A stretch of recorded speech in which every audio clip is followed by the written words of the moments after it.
एक लड़की शादी से पहले तरह तरह के सपने बुनती हैं, तरह तरह की उसकी ख्वाहिशें होती हैं, तरह तरह के सपने देखती है। मेरा जो पति होगा वह काफ़ी हैंडसम होगा, काफ़ी खूबसूरत होगा। जब मैं उसके पास जाऊंगा तो वो बहुत सारा मुझे प्यार करेगा, मुझे सम्मान देगा, मेरी जो हसरतें होंगी उसे पूरा करेगा। लेकिन जब पत्नी के इस सपनों के विपरीत जब कोई पति काम करने लगता है, जब उस पत्नी का सपना टूटता है, तो वह फिर मजबूर हो जाती है।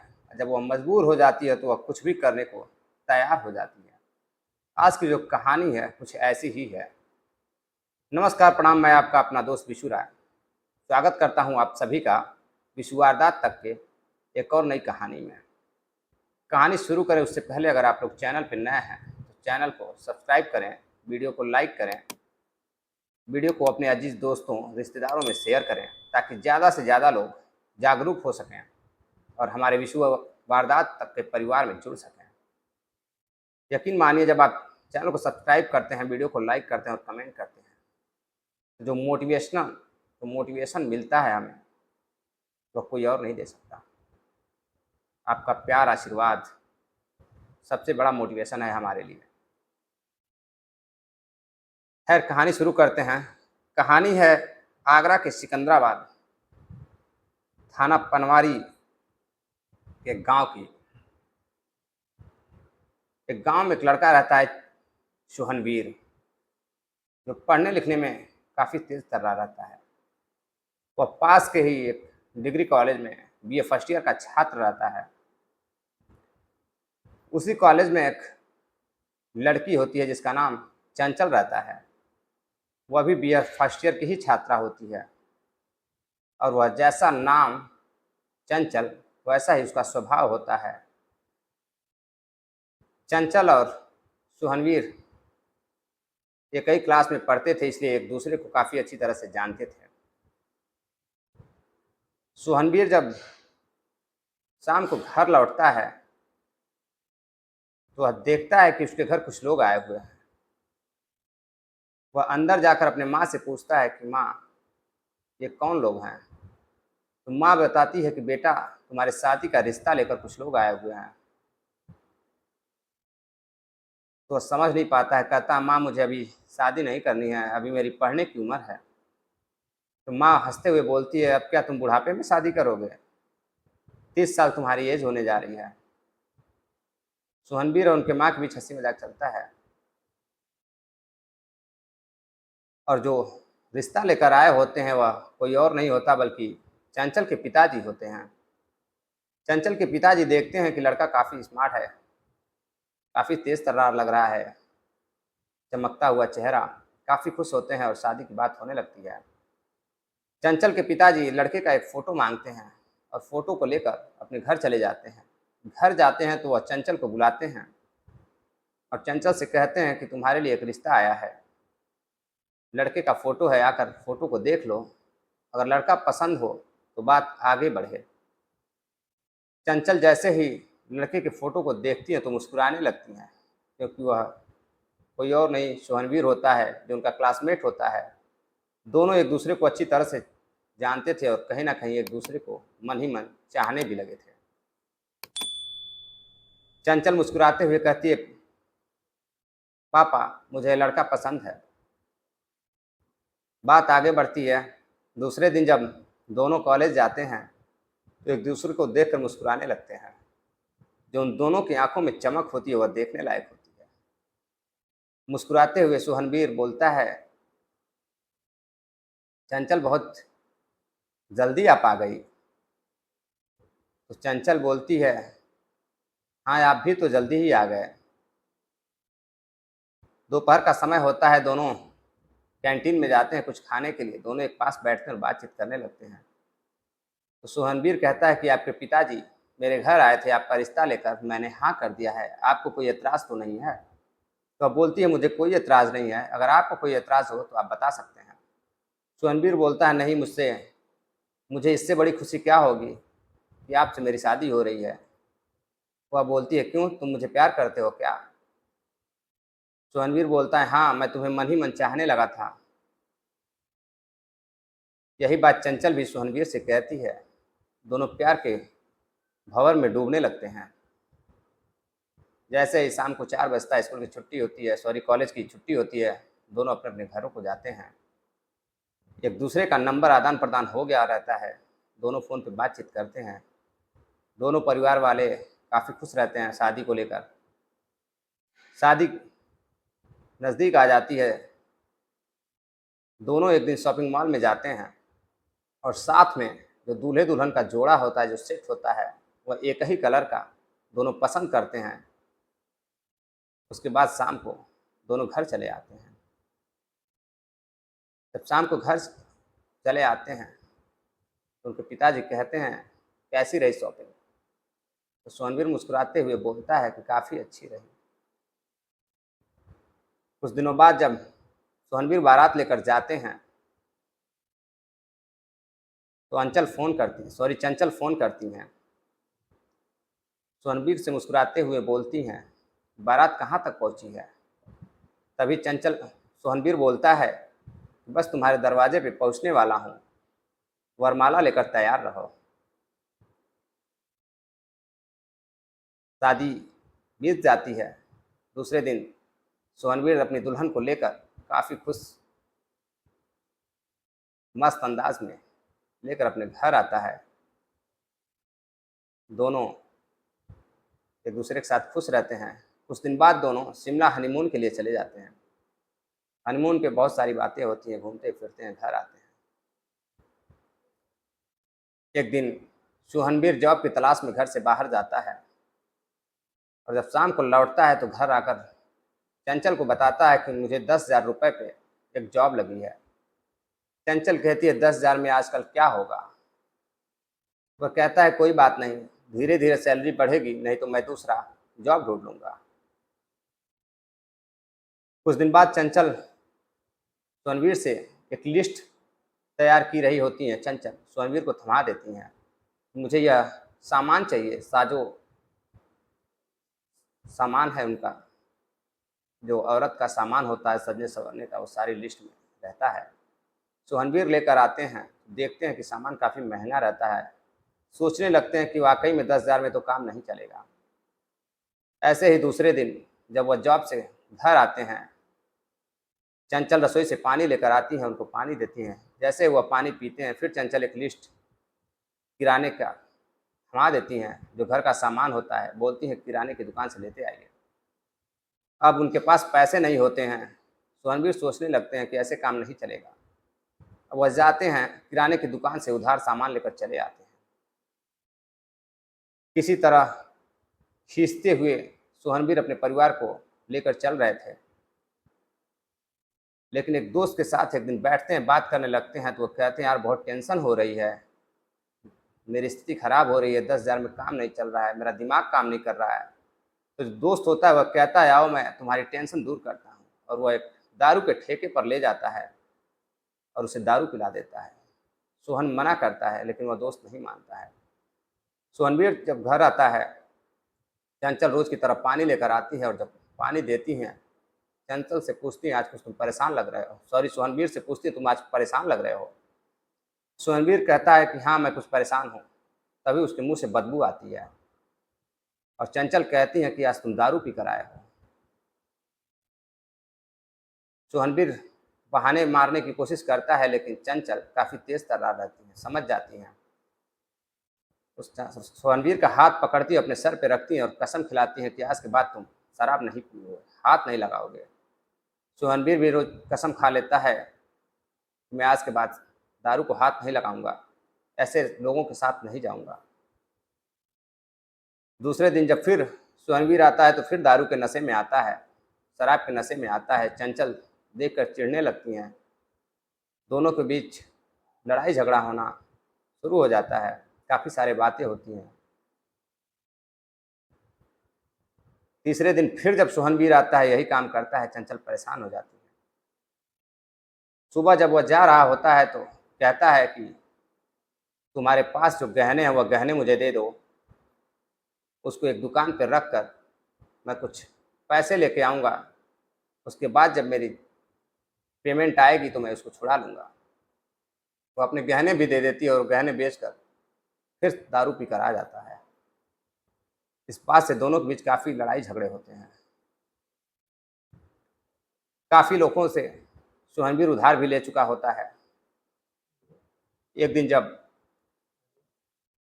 चंचल घर पे रहती हैं तो उसके घर एक आदमी आता है और पैसे की मांग करता है। तो सुहनवीर कहता है कि सॉरी चंचल कहता है कि चंचल कहती हैं कि जो सोहनवीर जब आएंगे तो मैं उनको बता दूंगी, वो आपका पैसा दे देंगे। इसी तरह आए दिन जो कर्जदार होते हैं, देनदार होते हैं, वह कर्ज लेने के लिए आते हैं और चंचल को बहुत कुछ सुना के चले जाते हैं। जब शाम को सोहनवीर घर आता है तो चंचल कहती हैं कि चारों तरफ तुमने भीख मांग रखी है, करना धरना तो तुम्हें कुछ है नहीं, तुम्हें तो शर्म भी नहीं आती है। लोग आते हैं मुझे चार बात कह के चले जाते हैं, मैं कैसे बर्दाश्त करती हूँ। दोनों के बीच झगड़े शुरू हो जाते हैं। तब तक सुहनवीर पास में पड़े एक कुर्सी को उठाता है और कुर्सियों से चंचल के ऊपर वार कर देता है। चंचल गुस्से में आती हैं और कहती हैं कि तुम्हारे जैसे पति से तो मैं अकेले रहूं, यही बेहतर है। सुहनवीर कहता है तुम्हें पता नहीं है पति परमेश्वर होता है, तुमने यह बात कैसे कह दी। तो जो चंचल होती हैं कहती हैं पति परमेश्वर जैसा व्यवहार करे तब तो, तुम तो राक्षस जैसा व्यवहार मेरे साथ कर रहे हो। धीरे धीरे यूं ही चलता रहा, दोनों के बीच दरारें आने लगी। एक दिन एक देनदार शिवपाल सिंह आता है और दरवाज़ा खुला देखता है तो अंदर चला जाता है। सुहनवीर घर पे नहीं होता है और जब सुहनवीर की पत्नी को चंचल को वह देखता है, उसे देखते ही रह जाता है। वह कहता है मैं शिवपाल सिंह, मेरे से कुछ पैसे सुहनवीर ने उधार लिए हैं, मैं पैसे लेने आया हूँ। वह बोलती है सुहनवीर घर पे नहीं है, जब आएंगे तो मैं बता दूंगी। कई बार ऐसा ही चलता है, शिवपाल जब भी आता वह घर पे नहीं होता। शिवपाल सोचने लगता है, चिड़चिड़ापन उसके दिमाग पे छाने लगता है, वो परेशान हो जाता है। एक दिन वह जब घर आता है चंचल के, चंचल बैठी रहती हैं, तो कहता है कि ऐसे कब तक चलेगा, मेरा पैसा कब मिलेगा। चंचल कहती है बैठिए मैं आपके लिए चाय बनाती हूँ। तो मना करता है, लेकिन चंचल चाय बना कर लेकर आती हैं, चाय पिलाती हैं। और जब चाय बनाती हैं तो चाय लेकर आती हैं और चाय पिलाती हैं। चाय पीने के बाद वह कहता है ठीक है मैं कुछ मोहलत दे देता हूँ, क्योंकि चंचल जब उससे बातें करती हैं तो अपना रोना धोना शुरू करती है, अपनी कहानियाँ किससे बताती हैं, जिससे वह परेशान होता है और चला जाता है। जब वह घर जाता है तो वह सोचता है कि क्यों ना पैसे के बदले जो उसकी खूबसूरत बीवी है चंचल, उसके जिस्म से पैसे वसूले जाएं। दूसरे दिन फिर वह घर जाता है, घर पे कोई नहीं रहता। सुहनवीर देनदारों की मन्नत की वजह से घर छोड़कर दिन भर फरार रहता था। फिर वह चंचल के पास बैठता है, बातचीत करने लगता है। धीरे धीरे चंचल का हाथ पकड़ता है और उसको बाहों में भरने लगता है। चंचल भी नहीं रोक पाती हैं। चंचल अपने पति के कारनामों से परेशान रहती है। चंचल भी शिवपाल के प्यार में पड़ जाती है, दोनों एक दूसरे को चाहने लगते हैं, संबंध बनाने लगते हैं। यह बात आग की तरह पूरे गांव में फैल चुकी थी। एक दिन सुहनवीर जब घर आता है तो देखता है कि शिवपाल की बाइक बाहर खड़ी है और शिवपाल अंदर है। तो वह डर जाता है कि शायद शिवपाल मुझसे पैसे मांगने के लिए आया होगा। वह चला जाता है और जाकर एक पेड़ के पास खड़ा हो जाता है। वहाँ एक बूढ़ा व्यक्ति होता है, वह कहता है कि ऐसे कब तक भागते रहोगे, दारू तो तुमसे छूटती नहीं, चारों तरफ भीख मांग रहे हो, मांग रखे हो, हाथ फैला रखे हो, कब तक भागते रहोगे, कुछ करते क्यों नहीं, दारू क्यों नहीं छोड़ देते। तो वह गुस्से में बूढ़े आदमी को बहुत कुछ बुरा भला कहता है। तभी बूढ़ा आदमी जो होता है वह कहता है कि मुझे कहने से पहले तुम घर के अंदर झांक कर क्यों नहीं देखते कि तुम्हारी बीवी किसी और के साथ संबंध बना रही है और तुम घर से भागते फिर रहे हो। यह बात सुनते ही वह झंझना जाता है, सन्न रह जाता है। उसके बाद जो हकीकत होती है उसको पता करता है। कुछ दिन ऐसे बीतता है, उसके बाद एक दिन शिशुपाल जो होता है वह घर से कुछ सामान लेकर खेत के लिए जाता है। शाम हो जाती है लेकिन शिशुपाल घर नहीं लौटता है। जब घर नहीं लौटता है तो घर वाले परेशान हो जाते हैं। खेतों में जाते हैं तो देखते हैं सामान खेतों में पड़ा हुआ है, लेकिन शिशुपाल कहीं दिखाई नहीं दे रहा है। आसपास पता करते हैं लेकिन शिशुपाल की कोई खबर नहीं मिलती है। रात को 8 बज जाता है, फिर भी जब शिशुपाल घर नहीं आता है तो लोगों की परेशानियां परिवार वालों की और बढ़ जाती है। वह पास के नज़दीकी थाने में जाते हैं जहां एएसआई रहते हैं अमित सिंह। उनको यह सारी बात बताते हैं कि वह सुबह घर से निकला था, शाम हो गई लेकिन नहीं आया। अमित सिंह जाते हैं आसपास चारों तरफ तहकीकात करते हैं, तफ्तीश करते हैं, लेकिन कुछ पता नहीं चलता है। फिर वह आते हैं और शिशुपाल का मोबाइल नंबर परिवार से लेकर जाते हैं, और जब मोबाइल नंबर को ट्रेस किया जाता है तो मोबाइल नंबर ट्रेस नहीं हो पाता है किसी कारणवश। जब उसकी कॉल डिटेल्स निकाली जाती है तो कॉल डिटेल्स में जिस दिन वह गायब हुआ रहता है घर से, सुबह 10 बजे सोहनवीर और शिशुपाल की आपस में बातचीत हुई रहती है। पुलिस शक के बुनियाद पर सोहनवीर को पकड़ कर लाती है थाने में और पूछताछ करती है। तो सोहनवीर जो बात बताता है उसे सभी लोग चौंक जाते हैं। सोहनवीर बताता है कि शिशुपाल से मैंने कुछ पैसे उधार लिए थे और मेरी स्थिति खराब थी, मैं पैसे वापस नहीं कर पा रहा था, तो शिशुपाल ने मेरी पत्नी के साथ नाजायज़ संबंध बनाने शुरू कर दिए।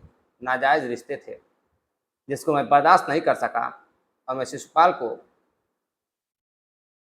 एक जगह बुला करके मैंने उसकी हत्या कर दी है। यह बात सुनते ही शिशुपाल के पिताजी रोने चिल्लाने शुरू कर देते हैं, गिर जाते हैं। कुछ पुलिस वाले उनके पिताजी को संभालते हैं और इधर चारों तरफ शोर हो जाता है कि शिशुपाल की हत्या सोहनवीर ने की है। पुलिस सोहनवीर से पूछती है कि तुमने लाश को कहाँ छुपा रखा है, तो अब बताता है कि एक बिल्डिंग बन रही होती है अंशुल के पास, एपीआई के पास निर्माणाधीन इमारत बन रही होती है, वहीं सीवर के पास एक नाले में उसको मार कर फेंक दिया है। तो जब लोग जाते हैं, पुलिस उसको उस लोकेशन पर लेकर सोहनवीर को जाती है तो देखती है कि जो लाश होती है वह नाले के कीचड़ में सन चुकी होती है। कुछ कर्मचारियों को बुलाया जाता है और लाश को बाहर निकलवाया जाता है। जब लाश की धुलाई होती है, तो लाश की धुलाई होने के बाद जो लाश होती है वह शिशुपाल की ही होती है, शिनाख्त शिशुपाल के रूप में होती है। लाश को पोस्टमार्टम के लिए भेज दिया जाता है, लेकिन पुलिस जब लाश को ध्यान से देखती है तो पता चलता है कि उसके ऊपर एक भी खरोच, एक भी चोट के निशान नहीं थे। शिशुपाल पूछती है, इसको तुमने कैसे मारा? पुलिस पूछती है, शिशुपाल को तुमने कैसे मारा? तो सोहनवीर बताता है कि मैंने कोल्ड ड्रिंक में कीटनाशक दवाइयाँ मिला करके इसको पिलाया था, और यह जो नाजायज़ संबंध मेरी पत्नी के साथ बना रहा था, इसलिए यह मुझसे मिलने के लिए चला आया और पैसों की बात भी नहीं किया। और मैंने जब कोल्ड ड्रिंक इसको पिलाया तो यह बिना कुछ कहे कोल्ड ड्रिंक पी लिया। उसके बाद इसकी मृत्यु हो गई। हमने इसको सीवर के पास नाले में फेंक दिया था। खैर, पुलिस गंभीर धारा लगाती है और उसको कोर्ट में पेश कर देती है। कोर्ट उसको सज़ा सुनाती है और जेल भेज देती है। जब यह बात चंचल को पता चलती है तो चंचल रोने लगती हैं। कुछ लोग यह बात जानते थे कि चंचल और शिशुपाल के बीच रिश्ता था। वह लोग वहाँ दुकान के पास खड़े होकर यह बोल रहे थे कि समझ में नहीं आता कि चंचल अपने पति के लिए रोएगी या फिर शिशुपाल के लिए रोएगी। तरह तरह के लोग बातें करने लगते हैं। चंचल अपने मायके चली जाती हैं और माँ बाप घर में अकेले शहर में रहते थे। खैर, एक औरत जब अपने पे उतर जाती है तो वह कुछ भी करने को तैयार हो जाती है। काश चंचल ने नाजायज संबंधों के सिवा कोई और रास्ता अपनाया होता तो आज यह हश्र नहीं होता और शिवपाल पैसे के बजाय जिस्म का जो उसका नशा था, ऐसा नशा वह नहीं करता तो अभी आज जिंदा होता, अपने परिवार में होता। खैर, कैसी लगी कहानी आज की आपको कमेंट सेक्शन में ज़रूर बताइएगा। आज की कहानी सुनाने का उद्देश्य मेरा आपको जागरूक करना, सावधान करना है, न कि किसी के भावनाओं के साथ खेलना है, न किसी को परेशान करना है। चलते चलते कुछ साथियों ने कमेंट किया है, जिसमें अविनाश सिंह है राजस्थान से, प्रदीप सोनकर हैं आजमगढ़ से, साहिल खान हैं लखनऊ से, शबीना बानो हैं जिनका आज जन्मदिन है। शबीना जी, आपको जन्मदिन की बहुत बहुत बधाई एवं शुभकामनाएं। आप भी चाहते हैं कि आपका नाम लिया जाए वीडियो में, तो कमेंट सेक्शन में अपने नाम के साथ साथ आप जहाँ के भी रहने वाले हैं, देश विदेश जिस भी शहर से, उसका नाम जरूर कमेंट सेक्शन में कमेंट करें। मिलते हैं एक और कहानी के साथ, तब तक के लिए जय हिंद।